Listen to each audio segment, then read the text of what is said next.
अरे मेरे भूगोल के धुरंधरों, लौट आया है आपका फेवरेट, थोड़ा सा क्रेजी और full to energetic professor Ajit sir. और आज हम करने वाले हैं एक ऐसी चीज की बात जिसके बिना दुनिया ही नहीं रहेगी। हाँ, सही समझे। आज का टॉपिक है जनसंख्या। अब ये जनसंख्या क्या है? अरे भाई, सीधी सी बात, धरती पर रहने वाले हम सब इंसान। पर मामला इतना सीधा नहीं है मेरे दोस्त, इसमें बड़े पेंच हैं, बड़े खेल हैं। तो कुर्सी की पट्टी बांध लो, क्योंकि आज हम जनसंख्या के हर राज से पर्दा उठाने वाले हैं। जनसंख्या का वितरण और घनत्व। देखो भैया, जैसे क्लास में कुछ बच्चे आगे बैठते हैं, कुछ पीछे, कुछ खिड़की के पास, वैसे ही दुनिया में भी लोग हर जगह एक जैसे नहीं फैले हुए। इसी को कहते हैं जनसंख्या का वितरण।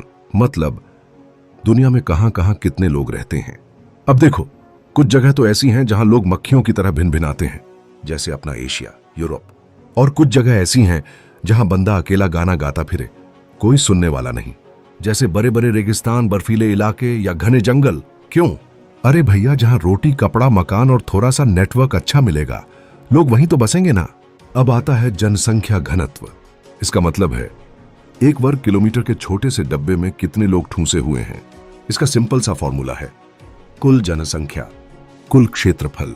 जैसे अगर किसी जगह 100 लोग रहते हैं और वो जगह 10 वर्ग किलोमीटर की है, तो घनत्व हुआ 100/10 = 10 लोग प्रति वर्ग किलोमीटर।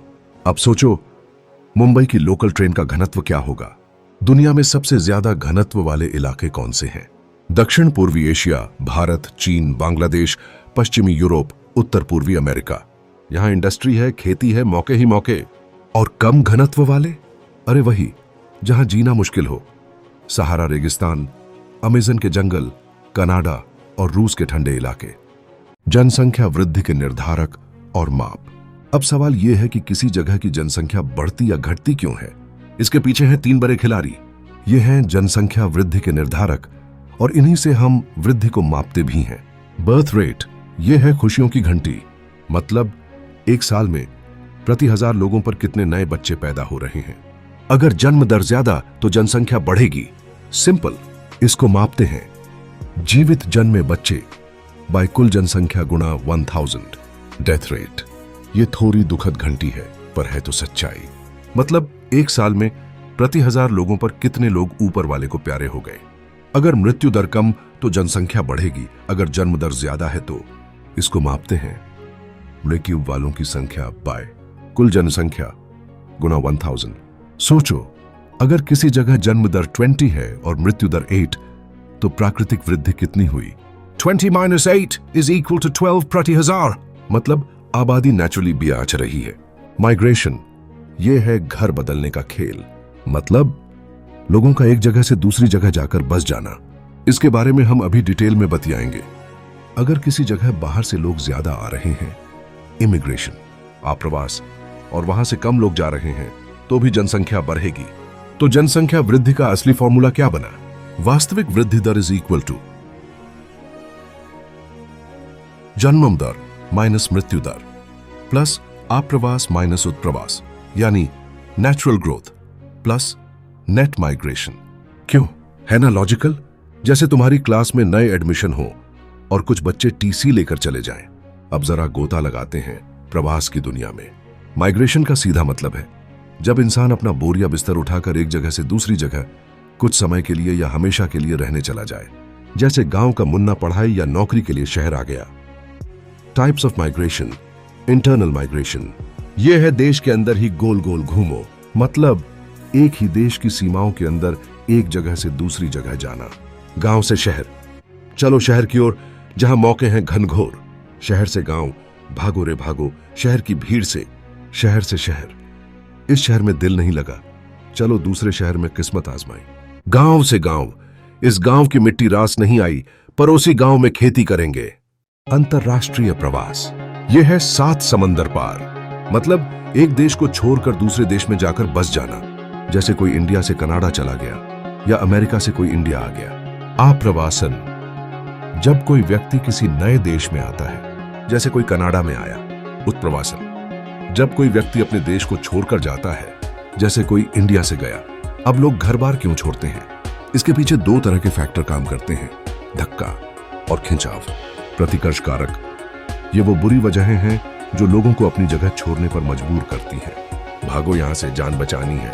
जैसे बेरोजगारी, गरीबी, भूखमरी, लड़ाई झगड़ा, युद्ध, 12 सूखा जैसी प्राकृतिक आपदाएं, अच्छी शिक्षा या स्वास्थ्य सुविधाओं की कमी, अपकर्ष कारक। ये वो अच्छी वजहें हैं जो लोगों को अपनी ओर खींचती हैं। जैसे नौकरी के बेहतर मौके, ज्यादा तनख्वाह, अच्छी पढ़ाई लिखाई, बेहतर स्वास्थ्य सुविधाएं, शांति और सुरक्षा, अच्छा मौसम, एंटरटेनमेंट। समझ गए ना? जैसे गांव में नौकरी नहीं थी तो मुन्ना शहर आ गया जहां अच्छी कंपनी में जॉब मिली।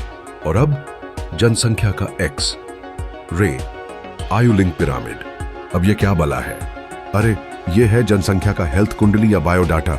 आयु लिंक पिरामिड एक ग्राफ होता है जो दिखाता है कि किसी देश या जगह पर अलग अलग उम्र के कितने मर्द और कितनी औरतें हैं। इस पिरामिड की बाईं तरफ आमतौर पर मर्दों की संख्या या प्रतिशत होता है, दाईं राइट तरफ औरतों का, बीच में उम्र के ग्रुप होते हैं नीचे। उस उम्र के ग्रुप में लोगों की संख्या या कुल जनसंख्या का प्रतिशत। पिरामिड के आकार से क्या पता चलता है? विस्तारित पिरामिड, इसका मतलब है बच्चा पार्टीफुल ओनन है। नीचे से चौड़ा, मतलब जन्म दर बहुत ज्यादा है, छोटे बच्चे बहुत हैं। ऊपर से पतला, मतलब बूढ़े लोग कम हैं, शायद मृत्यु दर भी ज्यादा हो या जीवन प्रत्याशा कम। यह अक्सर विकासशील देशों में दिखता है जहां आबादी तेजी से बढ़ रही होती है, जैसे कि नाइजीरिया या अफगानिस्तान का पिरामिड। घर में नए मेहमान आते ही जा रहे हैं। स्थिर पिरामिड, इसका मतलब है मामला बैलेंस्ड है, जन्म दर और मृत्यु दर लगभग बराबर सी हो गई है। हर उम्र के लोग ठीक ठाक संख्या में हैं। जनसंख्या या तो धीरे धीरे बेराच रही है या स्थिर है। यह विकसित देशों में दिखता है, जैसे ऑस्ट्रेलिया या अमेरिका का पिरामिड। सब अपनी अपनी जगह फिट। संकुचित पिरामिड, इसका मतलब है बच्चे कम, बूढ़े ज्यादा, आधार पतला, मतलब जन्म दर बहुत कम हो गई है। ऊपर की तरफ लोग ज्यादा, मतलब जीवन प्रत्याशा अच्छी है, लोग ज्यादा जी रहे हैं। जनसंख्या घट रही होती है या बहुत धीरे बढ़ रही होती है। यह भी विकसित देशों जैसे जापान, जर्मनी में दिखता है, जहां आबादी बूढ़ी हो रही है। ओल्ड इज गोल्ड, पर नए गोल्ड की कमी है। इस पिरामिड से सरकार को बहुत मदद मिलती है। पता चलता है कि देश में बच्चे ज्यादा हैं तो स्कूल कॉलेज ज्यादा चाहिए, जवान ज्यादा हैं तो नौकरियां ज्यादा चाहिए, या बूढ़े ज्यादा हैं तो पेंशन और हेल्थ केयर पर ज्यादा ध्यान देना पड़ेगा। पॉपुलेशन की प्लानिंग का स्मार्ट तरीका। तो मेरे भूगोल के सितारों, ये थी जनसंख्या की कहानी, अजीत सर की जुबानी। उम्मीद है जनसंख्या का वितरण, घनत्व, वृद्धि, प्रवास और ये पिरामिड वाला फंडा एकदम मक्खन की तरह क्लियर हो गया होगा। याद रखना, हम सब इस जनसंख्या का हिस्सा हैं और इसे समझना मतलब अपने देश और दुनिया को बेहतर समझना। तो अब देर किस बात की? वीडियो को फटाक से लाइक ठोको, अपने उन दोस्तों के साथ शेयर करो जो जनसंख्या के नाम से ही टेंशन में आ जाते हैं। और हाँ, इस चैनल को सब्सक्राइब करके बेल आइकॉन दबाना मत भूलना, वरना अजीत सर की अगली क्लास मिस हो जाएगी। मिलते हैं अगले धमाकेदार टॉपिक के साथ। तब तक पढ़ते रहो, हंसते रहो और दुनिया को समझते रहो। Good bye.